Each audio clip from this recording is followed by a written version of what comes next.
Batal atau tidak sedut inhaler di bulan Ramadan? Baik, soalan yang baik, bulan Ramadan. Batal tak tengah puasa hidup inhaler bulan Ramadan? Baik.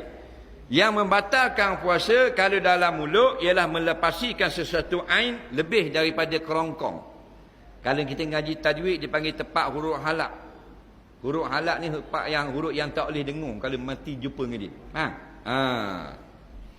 Maka kalau kita sedut inhaler lepas dak pada kerongkong, lepas pada kerongkong. Ini pendapat yang paling ramai dalam mazhab Syafi'i.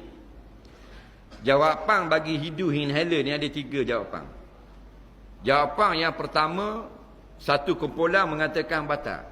Kerana inhaler ini adalah cecair yang disedut masuk ke dalam rongga mulut dan melepasi kerongkong masuk ke dalam paru-paru.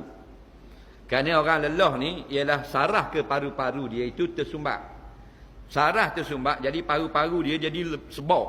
Pasal apa? Lubang napas tadi kepit.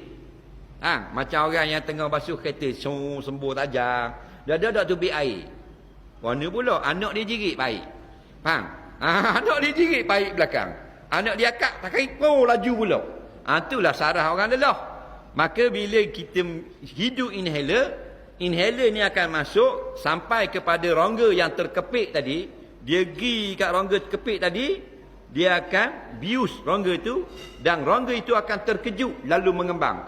Faham lalu boleh menapas semula. Ni inhaler punya tugas, faham tak? Bodoh-bodoh ceritalah. Takut tak faham inhaler menapa pula, liling buat nerak ke mana. Jadi dia hidup kat mulut masuk dalam paru-paru. Baik. Lepas pada kerongkong, pendapat pertama kata batal kerana dia berair. Pendapat yang kedua kata tak batal.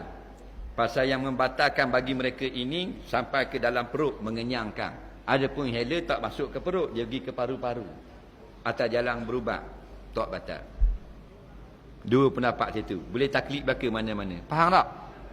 Pendapat yang ketiga batal tapi diberi kemaafan. Kenapa? Al-masyaqqatu tajlibu taysir. Bila orang yang sedang kesukaran diringankan hukum baginya. Tak batal. Dengan syarat dia kronik.